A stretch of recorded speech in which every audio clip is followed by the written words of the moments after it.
বন্ধুরা, গত বছর 2024-এ আগস্ট মাসে যখন শেখ হাসিনা বাংলাদেশ ছেড়ে এখানে চলে এলো, যে আন্দোলনটা জেনজি আন্দোলন নামে নামকরণ হয়েছে, যারা আন্দোলনের সূত্রপাত করেছিলেন যে ছাত্রছাত্রীরা, আমার এই ছোট্ট প্রতিবেদনটা তাদের জন্য। আপনারা কি এটাই চেয়েছিলেন?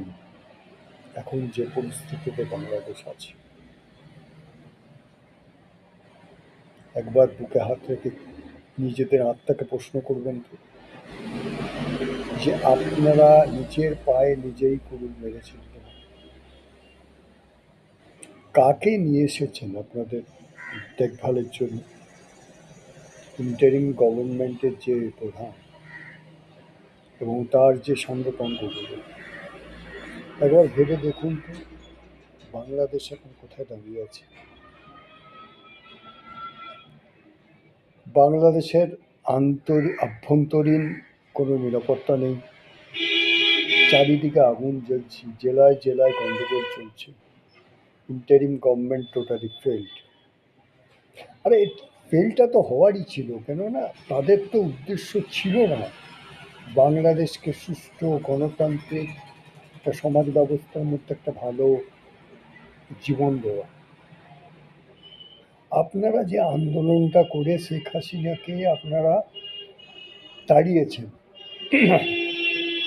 ওখানে থাকলে মেরেই ফেলতেন না? তবে আজকের দিনে বাংলাদেশের যে পরিস্থিতিটা রয়েছে, সেটার জন্যে কোনো না কোনোভাবে আপনারা নিজেরাই দায়ী নয় কি? একবার ভেবে দেখবেন। আর আরেকটা কথা,